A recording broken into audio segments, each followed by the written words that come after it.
esto? Literalmente toda tu vida se la dedicaste a un deporte. Sacrificaste adolescencia, amistades, salidas, recreación. Desde los 6 años entrenaste todos los días y finalmente se te da, llegas a los Juegos Olímpicos. Estás en el pico máximo de tu carrera, el sueño de toda tu vida. Llegaste a la Villa Olímpica. Estás rodeado de 10.500 atletas de 206 países. La Villa Olímpica es básicamente lo más cercano a la utopía mundial. Tenemos deportistas de países enemigos que se sientan y comparten un comedor todos los días y todos están unidos por la ética deportiva. Y también estás en el closet porque venís de uno de los 64 países que participan en las Olimpiadas, que tienen una penalización para la homosexualidad, o capaz de uno de los 12 de ellos que castiga con pena de muerte. Para vos, estar en el closet no es una cuestión de elección, es una cuestión básica de supervivencia. Entonces, una de esas noches en la Villa Olímpica, abrís Grindr. Pues estás afuera de tu país, no tenés tanto control, estás lleno de gente, conociste gente nueva, y capaz estás disfrutando uno de los pocos momentos de tu vida donde no tuviste que controlarte ni sentir que todos te estaban mirando. Y al día siguiente, un periodista británico, blanco, heterosexual, casado y con hijos, publica que te encontró en Grindr en uno de los diarios más grandes que hay.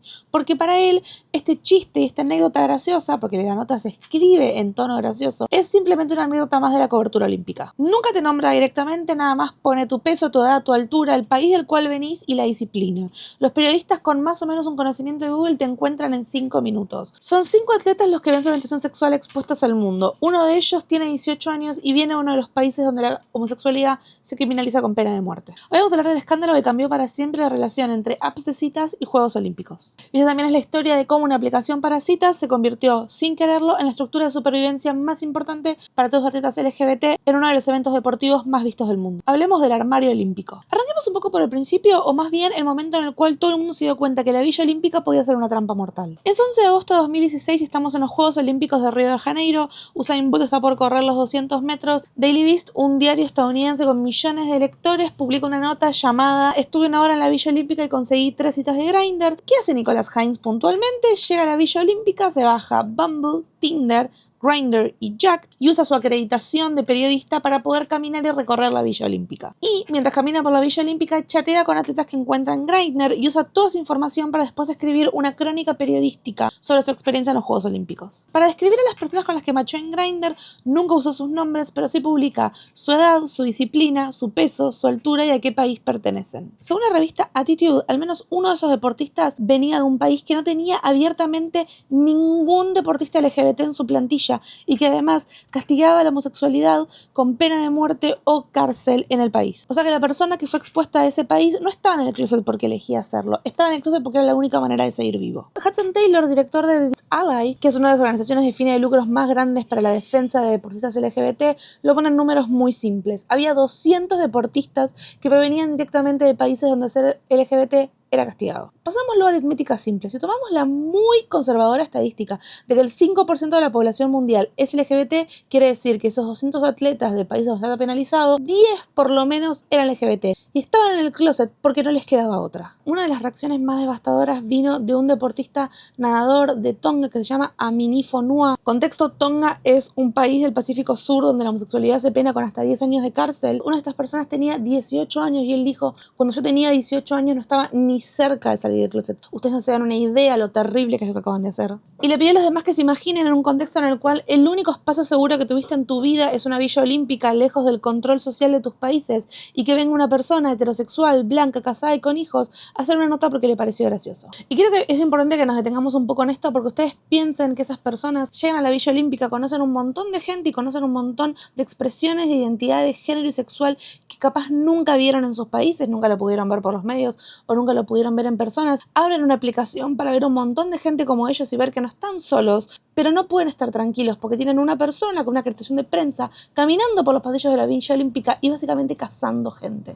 Gus Kenworth es un esquiador olímpico estadounidense que también estuvo en American Horror Story y acusó a Nicolas G. entrapment, que es literalmente setearle una trampa a alguien para lograr tu cometido. Y después tenemos a Dan Savage, que es un activista LGBT, que dijo: notas como estas lo más probable es que logren que maten a un gay. El Daily Beast primero editó el artículo y borró la mayor cantidad de datos que pudo, lo cual no sirvió absolutamente de nada porque ya la gente lo había pilloteado, bajado, impreso, cacheado. Esa misma noche el editor del Daily Beast, que es John Avalon, tomó una noticia que en realidad parece simple y parece simplista y parece obvia, pero es muy grande para el periodismo digital, que es borrar la nota y pedir disculpas. Es muy raro en el contexto del periodismo que se borren borren notas completas de internet, porque todo este tema de la ética periodista y la libertad de expresión y poder dejar las notas porque se considera un archivo. De hecho, a nosotros con Agus nos ha pasado que una vez Agus hizo una nota en una revista y abajo la gente empezó realmente a insultarla muchísimo y desearle que se muera y desearle un montón de cosas horribles, y cuando hablamos con este diario para que borrara los comentarios, nos dijeron que legalmente no podían hacerlo porque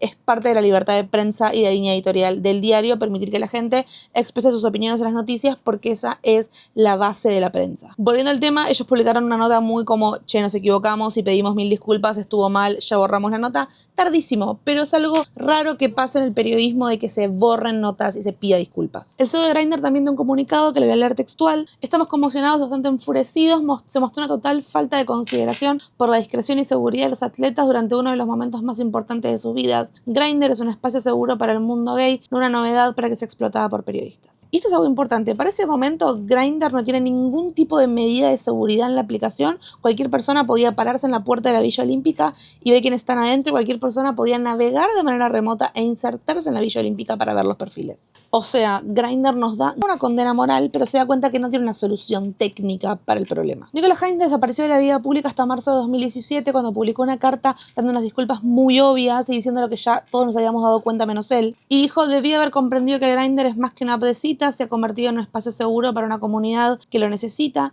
y para cualquiera que haya quedado con miedo de su seguridad regresar a casa, lo siento sinceramente. Especial foco en miedo a regresar a casa. Esta persona expuso a gente que estaba con países que tenían pena de muerte. La buena noticia es que ningún atleta fue públicamente identificado. Tanto los medios de comunicación como las asociaciones de prensa y los activistas LGBT se encargaron de proteger sus derechos y proteger las redes de un modo que realmente los nombres no se filtran, así que hasta el día de hoy nadie sabe con exactitud quiénes eran. Pero la pregunta que quedó ardiendo es: ¿por qué Grindr no tenía protecciones? ¿Qué tenía que pasar hasta que alguien tomara esta decisión? Las Olimpiadas de Río de Janeiro fueron el punto de quiebre, pero la realidad es que esto no se mejoró de golpe, simplemente fue mutando, y vamos a hacer una revisión de las medidas que se tomaron para cada Olimpiada. Los Juegos de Tokio 2020 fueron rarísimos, primero porque se hicieron en 2021 y siempre lamento muchísimo lo increíble que era el Juego de Tokio 2020, y además se dio en un contexto rarísimo porque había como barbijos, burbujas sanitarias, la mayoría de las disciplinas se hicieron sin público, pero surgió una nueva forma de outing que nunca nadie se había esperado. El problema ya no eran los periodistas acreditados, sino que era TikTok. Los usuarios comunes descubrieron que con una de sus funciones, Grindr te permitía navegar remotamente e insertarte dentro de la Villa Olímpica y ver los perfiles que había. O sea, cualquier persona en cualquier parte del mundo de su casa podía abrir Grindr, usar la función Explore, insertarse en la Villa Olímpica de Tokio, ver todos los perfiles que había y sacar fotos. En TikTok se publicó un video con el título "Usé la función Explore de Grindr para encontrar un novio olímpico", tuvo más de 140.000 vistas, y en el video se muestran screenshots de los perfiles que había en Grindr dentro de la Villa Olímpica, y se pudo reconocer al menos a un deportista que venía a un país con la homosexualidad penal por ley. Pensemos en la escala de cambio. En Río de Janeiro era un periodista puntual con una acreditación de prensa que cuesta conseguir, que decidió hacer una nota. 4 años después, para 2020/2021, teníamos millones de personas que podían simplemente abrir una app, navegar de manera remota, insertarse y publicarlo. El outing se había vuelto mucho más terrible y mucho más masivo. Las plataformas eventualmente eliminaron los videos, se siguió protegiendo la identidad de los atletas, pero Grindr seguía sin hacer nada. Para los Juegos de Invierno de Pekín 2022 en China, y el contexto de China importa, partamos de la base que ya una delegaciones que tenían un poco de miedo a los organismos de control social que tiene China, le habían pedido a muchos de sus atletas que llevaran teléfonos burner, que son los teléfonos que se descartan después de un solo uso, o sea que no usaran sus propios teléfonos. Grindr toma la primera de sus medidas, que es eliminar la función Explore. Durante la duración de los Juegos de Invierno 2022, nadie podía navegar de manera remota hacia China e insertarse dentro de la Villa Olímpica, pero el resto de las aplicaciones y funciones que tenía Grindr, como por ejemplo triangular distancia, seguían disponibles. Para poner un poco de contexto, desde 1997 la homosexualidad no está penada en China, pero en la difusión de contenido LGBT opera en unos pocos zonas grises legales, y la aplicación más grande de China, que es Weibo, suele eliminar sus contenidos LGBT de una manera bastante seguida. París 2024 es el verdadero salto cualitativo de medidas de seguridad de Grindr con sus atletas LGBT. Lo primero que hace es desactivar todas las funciones relacionadas a lo remoto. Explore, Distance, todas se ven desactivadas. Vos no podés ni viajar remotamente a la Villa Olímpica, ni insertarte en la Villa Olímpica, ni tampoco podés usar la distancia para pararte en la puerta de un hotel de la Villa Olímpica y calcular con distancia si esa persona está dentro. Lo segundo que hicieron fue liberar un montón de funcionalidades que usualmente suelen estar premium para usuarios comunes. Uno podía prohibir los screenshots o borrar mensajes que ya fueron enviados. Tercero fue la desactivación de los videos privados y cuarto es que reemplazaron todos los ads que solemos ver en la aplicación con mensajes de cómo mantenerte seguro y cómo mantenerte cuidado. Y es un cambio de lógica muy interesante porque pasamos de una lógica de no vamos a permitir a que nadie te encuentre a no solo no vamos a permitir a que nadie te encuentre, sino que si te encuentra te vamos a dar herramientas para que te cuides. Un dato interesante de la cobertura es que a medida que fueron llegando a París, las descargas aumentaron un 25%, mientras que las de Tinder nada más 7%. Grindr fue estadísticamente la aplicación más utilizada en los Juegos Olímpicos. Ahora mismo, en febrero de 2026, estamos cursando las Olimpiadas de Invierno en Milán Cortina. Grindr presentó su paquete de seguridad más grande hasta ahora, que no solamente incluye todas las medidas que se tomaron para París 2024, sino que agregó a Recent Chat. Por lo tanto, alguien puede reportar un chat 24 horas después de terminado, cosa de que si alguien te amenaza y borra el chat, aún así lo puedes reportar. Y creo que también tenemos que hacer un paréntesis porque no solamente nos importa qué está haciendo Grindr dentro de la Villa Olímpica, sino que hacia afuera. Grindr tiene un montón de medidas de seguridad, por ejemplo, una es el icono discreto, entonces vos podés un poco disfrazar la apariencia de la aplicación en tu teléfono por si alguien lo mira de reojo o te agarra el teléfono. Tiene bloqueo con contraseña y también tiene la desactivación automática de la distancia en países que son riesgosos para la comunidad LGBT. Publica la guía holística para la supervivencia que está en inglés, español, ruso, catalán, incluso pidgin nigeriano. O sea, una app de cita que era una guía de supervivencia disponible en muchos idiomas y especialmente en pidgin nigeriano, porque por ejemplo en Nigeria la homosexualidad es castigada con hasta 14 años de prisión y la mayoría de los usuarios de Nigeria no hablan inglés, hablan pidgin. Pero también hay que ser honestos, Le Monde reportó que en mayo de 2024 Grindr fue la aplicación más utilizada para cazar a hombres gays y agredirlos o golpearlos. La realidad es que la tecnología existe dentro de un contexto. La app puede ser un espacio de conexión, pero también una herramienta de caza, porque la tecnología es neutral, pero el contexto no. En 2020 Grindr contrató a Bryce Case, que es su director de seguridad especializado en contextos de riesgo y perfiles falsos. Su trabajo no suele ser muy publicitado, porque básicamente admitir que tienen esta persona y que hace ese trabajo quiere decir y admiten que operan en zonas de riesgo. Case y su equipo monitorean patrones de uso en zonas que se pueden considerar riesgosas. Por ejemplo, monitorean un spike de perfiles falsos con fotos genéricas que se conectan al mismo tiempo en el mismo lugar con la misma locación y hacen las mismas preguntas, y cuando identifican un patrón le mandan un aviso mediante la aplicación a todos los usuarios de esa zona. El ejemplo más común fue en Egipto, cuando se ondeó una bandera LGBT en el concierto de una rapera en Egipto. Esto hizo que el gobierno egipcio lanzara un mega operativo de caza de personas LGBT y la aplicación que más se utilizó para cazar a estas personas fue Grindr. El equipo de seguridad lo identificó los perfiles falsos y logró mandar un aviso a todos los usuarios de Egipto de la aplicación, que pudieron borrar su perfil o suspenderlo por un tiempo y se salvaron de bastantes arrestos. Pero acá viene el problema. Grindr puede poner escudos técnicos, pero lo que no puede es cambiar la realidad. Vos podés activar un tiempo los screenshots, pero no puedes activarlos para siempre. Grindr tampoco puede controlar si conoces a alguien adentro de la Villa Olímpica. Puede ocultar tu ubicación exacta, pero no puede evitar que te encuentres con alguien.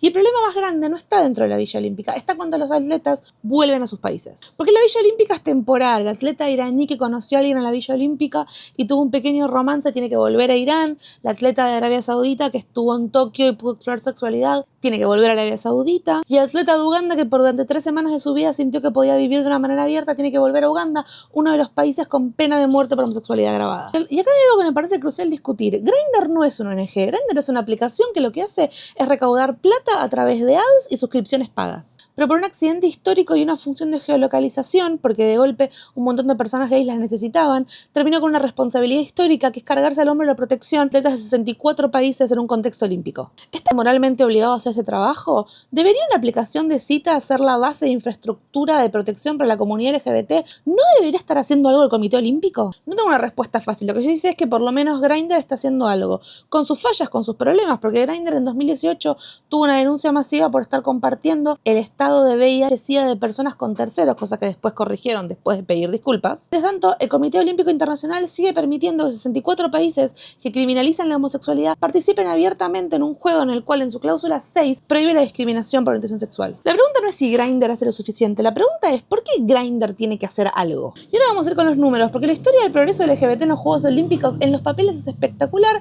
y cuando empezamos a rascar deja de cerrar un poco. En Sydney en el 2005 atletas abiertamente LGBTs, Atenas 2004 teníamos 11, Pekín 2008 10, Londres 2012 23, Río 2016 56, Tokio 2021 186 y París 2024 199. O sea, en en 24 años pasamos de 5 a 200. En París 2024 los 199 atletas LGBT venían de 27 países distintos. Y si hubieran juntado todas las medallas que hicieron en un solo país, habrían terminado séptimo en el medallero internacional por delante de todos los países que criminalizan la homosexualidad. Y el problema es que 199 suena mucho hasta que haces las cuentas. Atletas en París, y usando la estadística conservadora de que el 5% de la gente es LGBT en el mundo, deberíamos tener 525 atletas LGBT en las Olimpiadas, pero solamente tenemos 199, lo cual quiere decir que hay 300 personas que están estadísticamente adentro del closet. Beth Saylor, que es la fundadora de Outsports, que es una de las plataformas que más lleva los datos sobre atletas LGBT, señaló que de los 206 países, 170 no tenía a nadie formalmente afuera del closet.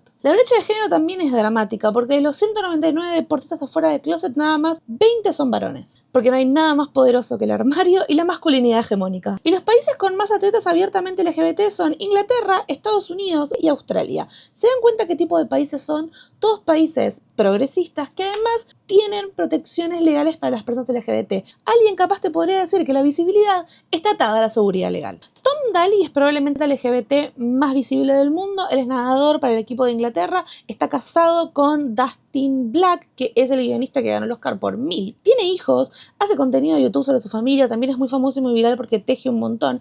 Y él fue elegido para las Olimpiadas para llevar la bandera, lo cual causó como un gran aura de felicidad en la comunidad LGBT, porque es tipo, miren cómo este hombre abiertamente LGBT, casado, con hijos, con una familia hermosa, es elegido como el abanderado de las Olimpiadas. Este problema, Tom Daley viene del Reino Unido, que es un país que tiene despenalizada la homosexualidad desde el 67 y tiene el matrimonio igualitario legal desde el 2014. La visibilidad de Tom Daley es porque viene justamente de un espacio que lo protege. Y esa visibilidad, aunque es valiosa, es un espejismo porque crea la ilusión de que el deporte y que las Olimpiadas son seguros para la comunidad LGBT. ¿Para la comunidad LGBT de qué países? Volvemos a los números. Había 199 atletas abiertamente LGBT en las Olimpiadas de París. ¿Quieres saber de dónde venían? Estados Unidos 34, Reino Unido 26, Canadá 17, Australia 15, Países Bajos 12 y Nueva Zelanda 10. Todos países occidentales, todos angloparlantes menos Países Bajos y todos con protecciones legales establecidas. ¿Cuántos había de África? De todo un continente, 4 atletas. De Medio Oriente, ninguno. De Asia Central, 0. Europa del Este tenía 3 atletas, todos de República Checa. Nadie de Hungría, ni de Polonia, ni de Rumania, ni de Rusia. Y después tenemos el caso de Cindy Nagamba, boxeadora lesbiana de Camerún. Su historia es que su familia se mudó al Reino Unido cuando ella era muy pequeña. A los 15 se da cuenta que es lesbiana, a los 16 se da cuenta que nunca va a poder volver a Camerún de una manera sana, y a los 18 años se aplican al Reino Unido para un asilo político por cuestiones de derechos humanos. Su solicitud de asilo fue rechazada y a los 20 años ya seguía en un limbo legal en el cual no era aceptada de Camerún, pero tampoco era una ciudadana del Reino Unido. Ella califica para los Juegos Olímpicos de 2024 en la categoría de boxeo, pero tiene un problema. No puede ser parte del Reino Unido porque no es ciudadana, y no puede ser parte de Camerún porque no la reconoce por estar criminalizada. Reino Unido porque no la reconoce como ciudadana. Y esa es la cara real de ser una atleta LGBT fuera del privilegio occidental. Les tenemos a Tom Daley siendo abanderado de los Juegos Olímpicos, tenemos una boxeadora llorando en un podio porque no tiene ningún himno que la respalde. Y ni hablar de todos los atletas que no sabemos quién son. Tenemos 300 personas por lo menos que están adentro del closet porque quieren, porque pueden, porque no les queda otra. Están ahí parados, ganando premios, recibiendo podios, dando entrevistas, saludando, escuchando himnos de países que los odian y no pudiendo recibir un saludo a sus seres queridos, bajándose el Grindr en la Villa Olímpica, pero eliminándolo antes de llegar a su casa, archivando fotos, borrando chats y viviendo con miedo. También el armario tiene un costo psicológico y hay estadísticas al respecto de esto. Hay un estudio en 2015 que se llama Out on the Fields, que se encuestó a más de 9.500 atletas LGBT de distintos deportes a nivel mundial, y los resultados fueron: el 82% había experimentado o presenciado homofobia en contextos deportivos, 73% creía que el ambiente de su deporte era hostil, 68% había modificado su comportamiento para evitar ser identificado como LGBT, el 34% había considerado dejar el deporte debido a su orientación sexual. Y también un estudio de 2019 de Outsport descubrió que específicamente atletas de elite tienen tasas significativamente más altas de ansiedad generalizada, depresión, abuso de sustancias, trastornos alimenticios y pensamientos suicidas. Una para mí de las cosas más sutiles y devastadoras del armario es también el lenguaje. Uno tiene que estar viviendo las Olimpiadas, viendo entrevistas de tus compañeros, de tus amigos, diciendo: mis papás y mi novio es el mayor apoyo, no, mi esposa es el amor de mi vida, no veo la hora de compartirlo con sus hijos. Mientras tanto, vos estás en el closet, ganaste una medalla y te dicen: ¿a quién se lo dedicas? A mis padres, claramente. ¿Qué es lo que querés hacer cuando llegues a casa? Y encontrarme con mis amigos. ¿Y cuáles son tus planes para el futuro? Estar enfocado en la siguiente carrera. Todo neutral, todo vago, todo deliberado, sin pronombres específicos, sin nombres, sin ningún tipo de indicación que pueda decir algo. En 2022, Tom Daley produce un documental con la que se llama Tom Daley Illegal to Be Me, en el cual se encuentra y viaja a visitar un montón de deportistas LGBT de países donde son criminalizados. Habla con atletas LGBT en contextos locales, se protegió su identidad con siluetas y la voz distorsionada, enfrenta a personas que trabajan en contextos deportivos y también habla con activistas. Al final del documental, Tom Daley hace un llamado muy fuerte. Los países que criminalizan la homosexualidad no deberían tener permitido participar de las Olimpiadas. Que fue un momento televisivo súper poderoso y valiente y hermoso, pero también habla de un montón de privilegio. Él lo puede hacer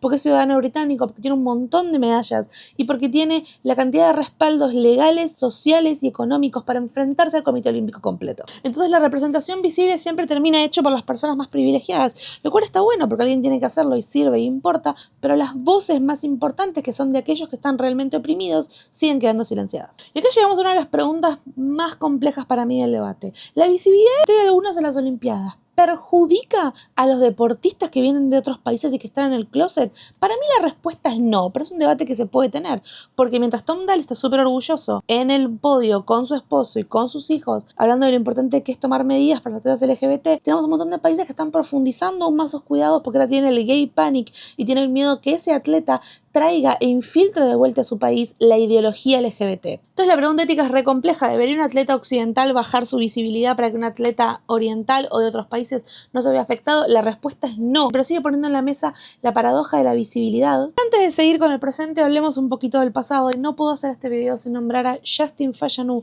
Justin Fashanu era un futbolista británico en los años 90 que era negro y era gay. Fue el primer futbolista en salir del closet jugando en un equipo mayor de fútbol. Tenía 29 años, jugaba en equipos de primera división y había marcado lo que fue conocido como uno de los goles más importantes de la temporada 1980. Tenía talento, tenía carisma, tenía futuro. Y también era gay. Y cuando salió del closet se le destrozó la carrera inmediatamente. Los equipos lo dejaron de contratar, los hinchas lo abucheaban, sus compañeros decidieron que no iban a bañarse más con él, y también los tabloides de los 90 de Inglaterra, que eran claramente muy homofóbicos, le hicieron la vida imposible. Su propio hermano, John, que también era deportista profesional, daba entrevistas hablando de cómo era una vergüenza para la familia, una vergüenza para el deporte, que lo mejor que podía haber hecho en su vida es quedarse callado. Justin intentó continuar, intentó jugar en equipos menores, pero el problema es que el estigma lo siguió a todos lados. Equipo que lo contrataba era un equipo que perdía fans, pedía sponsors, y los fans mismos terminaban pidiendo que por favor lo echaran. Él se mudó a Estados Unidos y en el 98 fue acusado en circunstancias muy confusas del abuso de un menor de 17 años en Maryland. Él negó las acusaciones y se mudó de vuelta al Reino Unido antes de ser formalmente arrestado.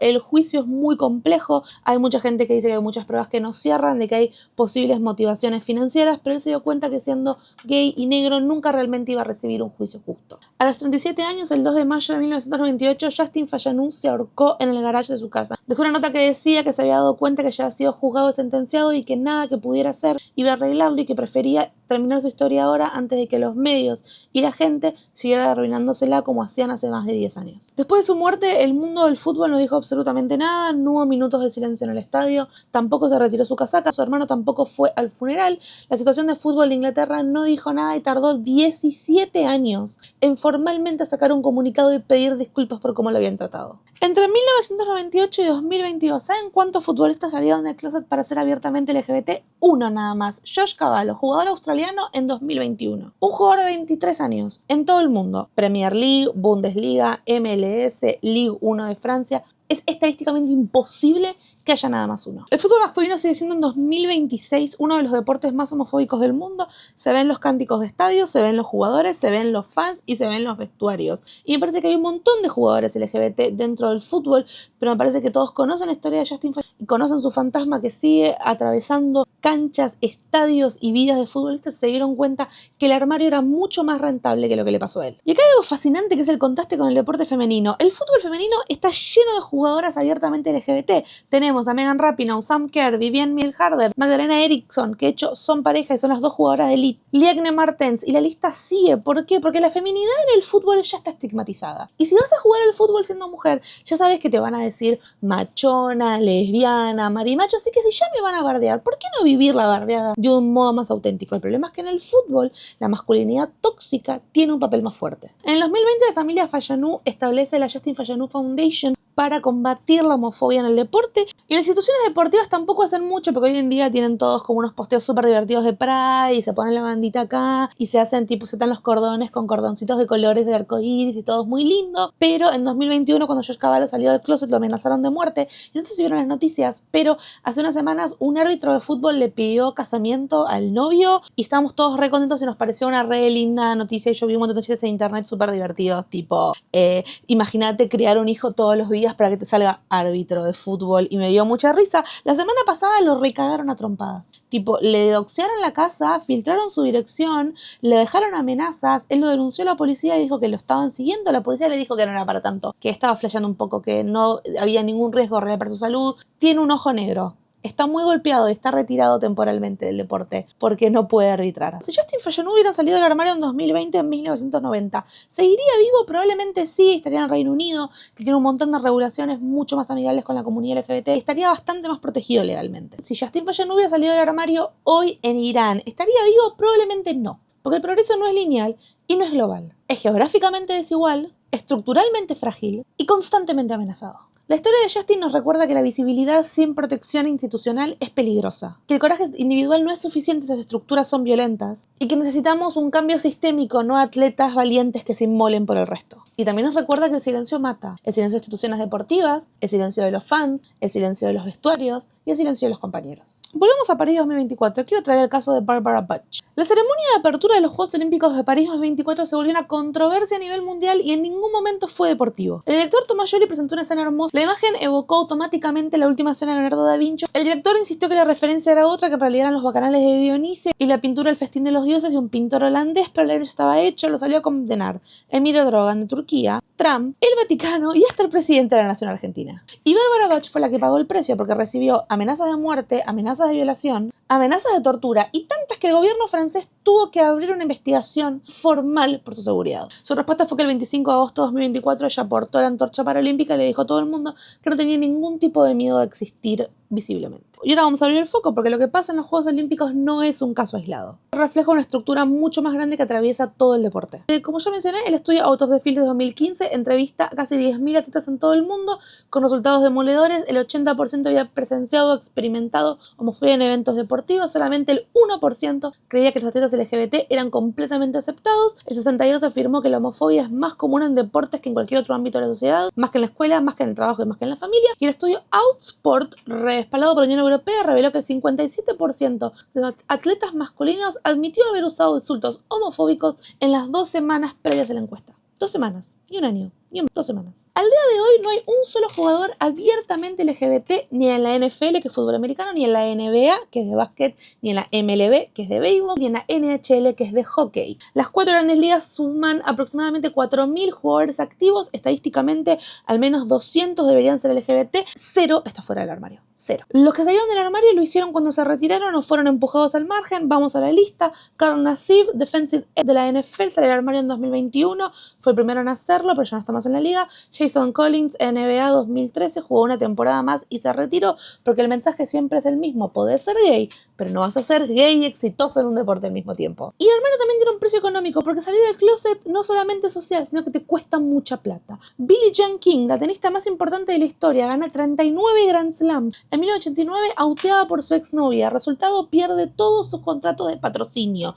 Todos. Se estima que la pérdida fueron más o menos $2 millones de esa época. Greg Louganis, probablemente uno de los mejores clavadistas de la historia, 4 oros olímpicos, nunca recibió patrocinios típicos de un campeón olímpico. En 2023, a los 63 años, subastó sus medallas para poder cubrir gastos médicos. Michael Sam, en 2014, sale del armario antes del draft de la NFL. Era el All-American MVP defensivo de la conferencia SEC, que es la más competitiva de la liga. Fue seleccionado en el puesto 249 y 256, penúltima ronda. Nunca pisó una cancha mayor de NFL. Y después tenemos al Comité Olímpico, que vive en un limbo eterno entre el principio y la práctica. La línea 6 de la Carta Olímpica dice que no se puede discriminar a una persona por su identidad sexual y la regla 50 prohíbe las manifestaciones políticas. ¿Ondear una bandera es político? ¿Besarte con tu pareja del mismo sexo en el podio es político? ¿Existir abiertamente como una persona queer en un evento internacional es una manifestación? Hoy en día la regla 50 es criticada por un montón de organizaciones porque se cree que es una de las principales reglas que contribuye a silenciar a los atletas LGBT y sus problemáticas durante los juegos. Dentro de la historia del COI también podemos hablar de la Pride House. Nace por primera vez en Boston como un espacio para respaldar a atletas LGBT dentro del contexto de las Olimpiadas. La primera aparece en Vancouver en 2010, cuando llega a Sochi 2014.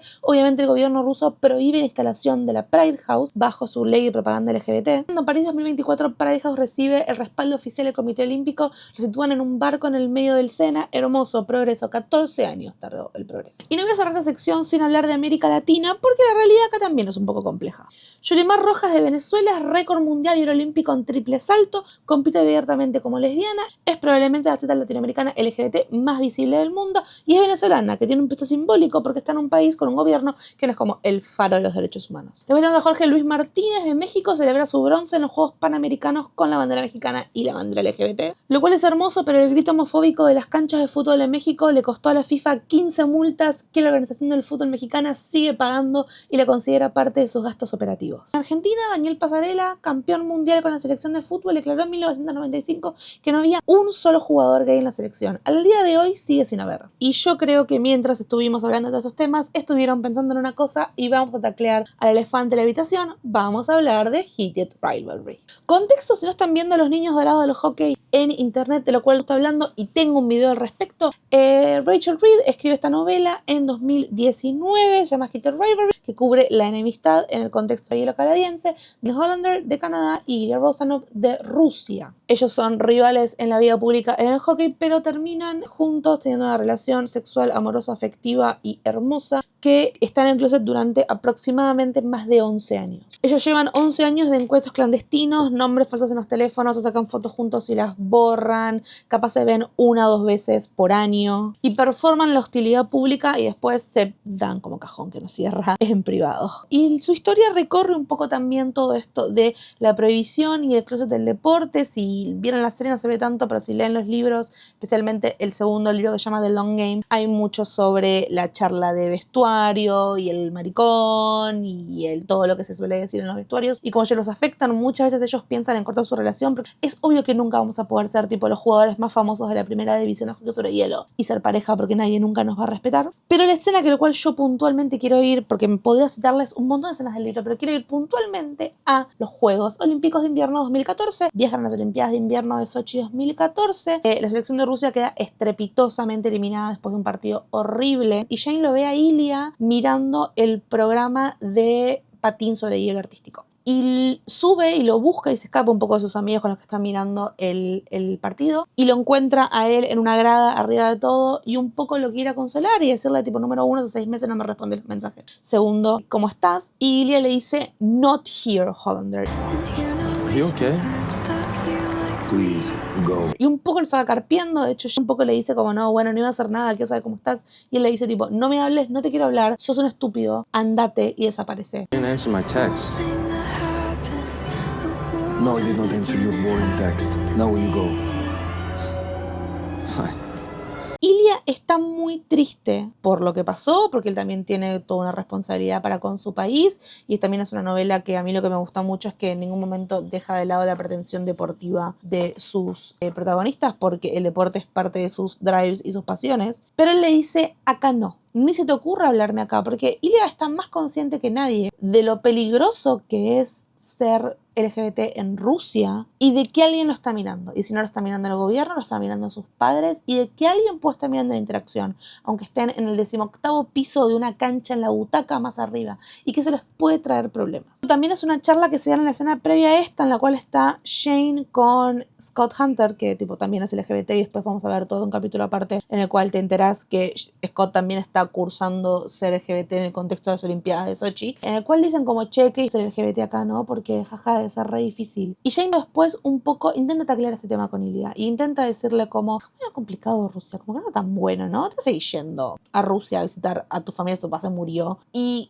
Ilia le cambia el tema todo el tiempo y nunca quiere realmente taclearlo y siempre le cambia el tema y le dice como, bueno, no es tu trabajo, no te metas, no hace falta. Y hasta que llegamos a uno de los momentos más tensos de la serie en el que le dice, because Russia. Jane es personal, es social y es con tus amigos. El armario que tiene Ilia es una cuestión de supervivencia porque el problema no es con sus amigos, no es con su familia, es con el Estado. Lo extraordinario de Heated Rivalry no es la novela en sí, sino todo lo que pasa después. En noviembre de 2025 se estrena la adaptación televisiva y pasa algo inédito, que es que un jugador de hockey real sale del closet. Y cuando sale del closet acredita directamente a la serie y dice, sé que muchos hombres en el closet y gays del mundo del hockey están siendo golpeados emocionalmente por Heated. Nunca en mi vida pensé que algo tan positivo y amoroso podría venir de un deporte tan masculino.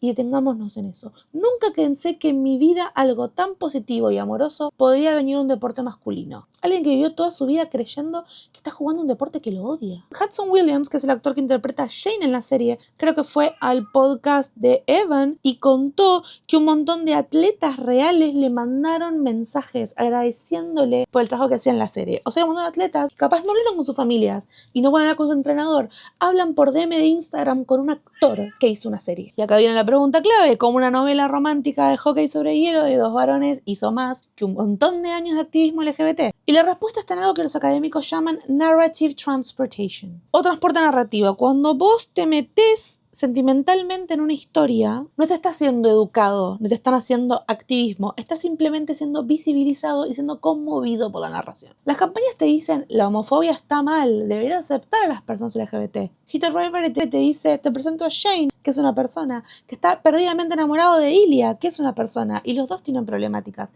y no pueden vivir este amor que tienen, porque si lo llegan a vivir fuera de la rivalidad que las redes sociales y los medios de comunicación plantearon, pueden perder todo, incluso la vida. Y eso no es una elección, es experiencia emocional. De golpe, un montón de foros de hockey sobre hielo empezaron a debatir por qué no hay personas abiertamente LGBT en las ligas. Tu pequeña novelita de gays logró que un montón de gente empiece a hablar de homofobia estructural en los deportes sobre hielo. Y algo más que me parece crucial, que es que Heated Rivalry no romantiza el armario. No lo suaviza, no te vende una historia de el amor vence todo de ingenuo. La novela muestra que están en el closet. También te muestra que el closet está literalmente destruyéndoles la vida. Jane desarrolla ansiedad y un trastorno alimenticio. Ilia está emocionalmente accesible. Y pelean por cosas que en una relación normal no son un problema. So what is it then? What the fuck do you want? Nothing. I just want to see the view and get some air. And what? You're this fucking view, Hollander. Check it out.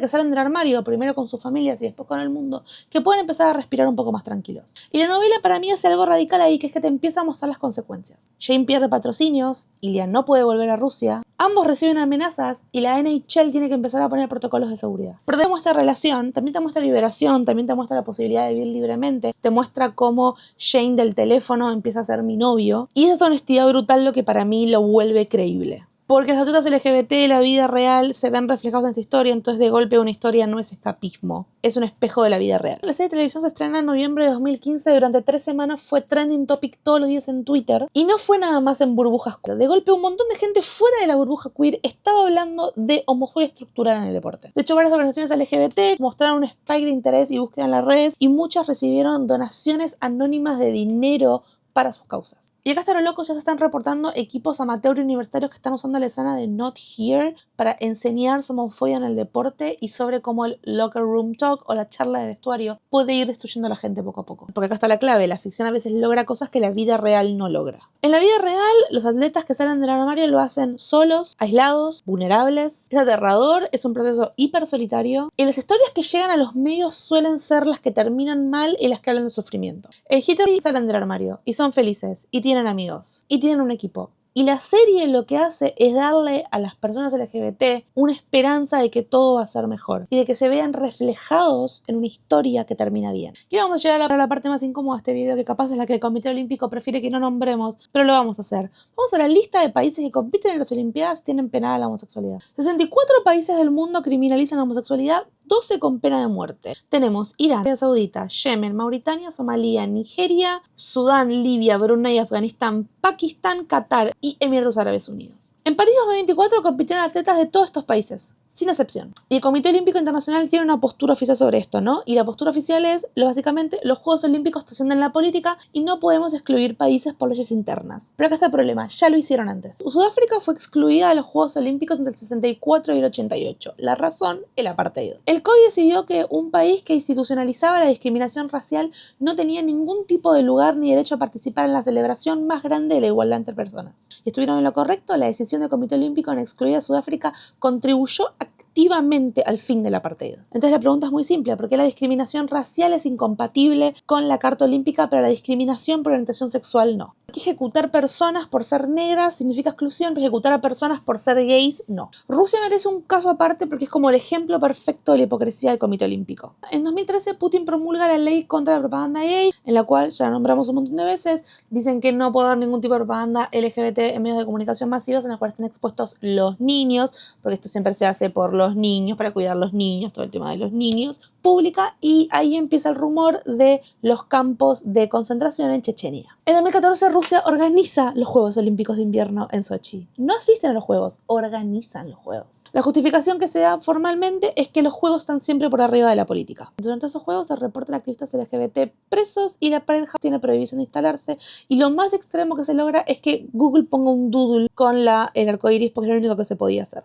Avancemos, 2022, Rusia invade Ucrania y el Comité Olímpico expulsa formalmente a Rusia. Hoy en día Rusia puede competir pero bajo el Comité Olímpico ruso, sin bandera y sin himno. Entonces déjenme ver si entiendo, invadir un país es una sanción olímpica, pero tener campos de concentración de personas gays es no poder meterte en la política interna de un país. Y saliendo del Comité Olímpico vamos a ir al caso de la FIFA. Mundial Qatar 2022, todos lo recordamos muy bien, esa locura, no de entender, la tercera, el Mundial, ahora tenemos Mundial de vuelta de hecho. Qatar es un país donde la homosexualidad se castiga con 7 años de cárcel y en las partes de Qatar que se maneja la ley Sharia es pena de muerte. La FIFA permite que Qatar organice la Copa del Mundo y las contradicciones son un poco inmediatas. Los jugadores europeos piden jugar con las bandas que dicen One Love con el arco iris, a lo cual la FIFA responde que usar esas bandas va a ser tarjetas amarillas automáticas, por lo tanto los capitanes las retiran del juego. Alemania se saca una foto tapándose la boca para hablar de la censura y Qatar después saca un comunicado diciendo que fue una falta de respeto. Y muchos fans LGBT reportaron acoso y detenciones. Y después el ministro de Qatar llamó a las personas homosexuales como enfermos mentales en una entrevista sobre el Mundial. Y lo más heavy es la cantidad de trabajadores migrantes que murieron construyendo estadios. The Guardian estima 6.500 muertes entre 2020 y 2021 en la construcción de estadios. Los trabajadores migrantes que los construyen es bajo un sistema de patrocinio que no da derechos laborales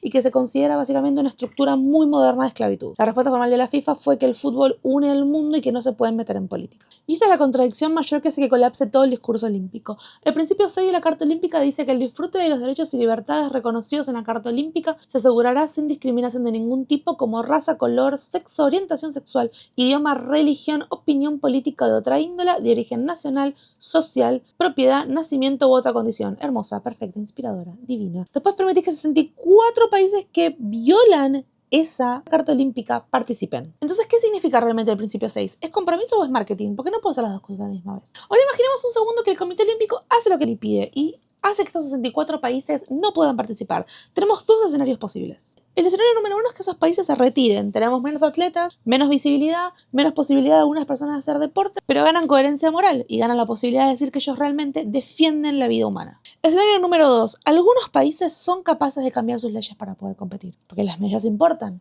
porque el oro importa, porque el orgullo nacional importa y porque el deporte importa. Y realmente algunos países, con tal de participar en las Olimpiadas, son capaces de cambiar alguna de sus reglas. Y si la única forma de competir en las Olimpiadas para ellos es despenalizar la homosexualidad, lo harían. No porque quieran, por puro pragmatismo deportivo. Sudáfrica no termina con el apartheid porque el Comité Olímpico se lo pide amablemente. Es porque el aislamiento social, político y económico fue tan grande que el sistema llegó a un punto que era insostenible. Y la exclusión olímpica fue parte de esa presión. ¿Por qué no podría pasar de vuelta? ¿Qué pasa? Cada Olimpiada que pasa sin que el Comité Olímpico tome una decisión sobre esto, manda un mensaje. La gente LGBT básicamente no nos importa. No nos importa tanto como nos importa la diplomacia, como nos importa quedar bien o como nos importan las ganancias publicitarias. Y mientras tanto, los atletas siguen en el armario, siguen con miedo de que alguien publique sus nombres y los echen de sus países, siguen usando nombres falsos o fotos falsas, siguen agradeciéndole a una novia inexistente cuando gana una medalla de oro dinero y a una familia inexistente que capaz tampoco los acepta. Bueno, llegamos al final y sé que probablemente estén todos abrumados porque es re heavy, pero no me quiero quedar con nada más las partes malas y con un diagnóstico de todo lo que está mal,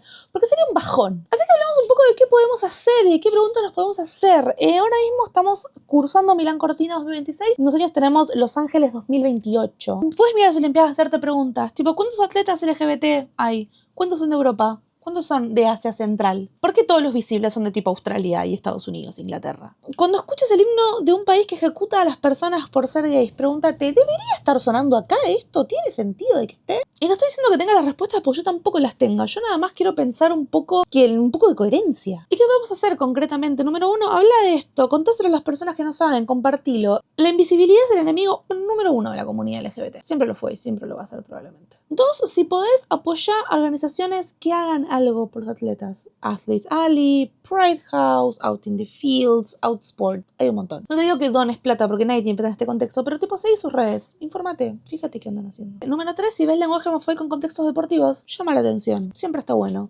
Hacele un check a alguien y decirle que un poco no da lo que estás diciendo. 4, consumí contenido de deportistas LGBT. Lee Hit It Rivalry. Buscate un documental de Tom Daly. Buscate la historia de Justin Fayanu. Buscate la historia de Sydney Nagamba. Porque como decimos siempre, cada vez que consumimos esas historias le estamos mostrando a la industria cultural que hay una demanda y que nos interesa. Este video es una radiografía de 2026, pero la historia se sigue moviendo. Hace 10 años la idea de 199 deportistas LGBT abiertamente en las Olimpiadas era un sueño. Hace 20 Tom Daly nunca hubiera podido ser abanderado de Reino Unido en las Olimpiadas y hace 30 años Grindr no existía. Las cosas a veces cambian, a veces para peor. Tenés Rusia, tenés Uganda. Y también para mejor, porque también hay más visibilidad y es más atletas que pueden contar su historia y que pueden ganar medallas para sus países. La pregunta que me parece que nos tenemos que hacer es a qué velocidad cambian y cuántas vidas estamos perdiendo en el proceso. Justin Fayanu no se tendría que haber muerto ahorcado en un garage. Un chico de 18 años no tiene por qué tener miedo de volver a su país. Sydney Nagamba no tiene por qué estar ganando medallas en un estadio sin bandera y sin himno porque nadie la quiere reconocer como ciudadana. Y ningún atleta tiene que elegir entre identidad y su carrera deportiva. Pero hasta que este mundo cambie necesitamos espacios seguros. Necesitamos una app que se haga cargo y que ponga un escudo técnico. Necesitamos historias como Hit It Rivalry que nos muestran que otra realidad dentro del deporte es posible. Necesitamos que personas privilegiadas como Tom Daly no se queden calladas. El armario olímpico existe, no es una metáfora, es una estructura bastante real que aprisiona a cientos de personas cada 4 años sin excepción. Es una villa olímpica donde no podés ser quien sos si no cerrás la puerta. Es una app de citas que tuvo que convertirse en el escudo de una comunidad entera. Son podios que se celebran sin abrazos y sin besos. Y son personas que se suben a los aviones de vuelta de su casa muerto de miedo. Y mientras el armario olímpico sigue existiendo, los Juegos Olímpicos son un poco una mentira. Son divinos, son hermosos, la ceremonia de apertura es emocionante, son una mentira. Hasta que esto cambie, cada medalla que gana la comunidad LGBT es un acto de resistencia. Cada foto con la bandera arcoíris es un acto de valentía. Y cada persona que compite en silencio cada 4 años nada más siendo escudada por una app de citas es un recordatorio de todo lo que nos falta. Esto fue el armario olímpico. Muchas gracias por mirarlo hasta acá.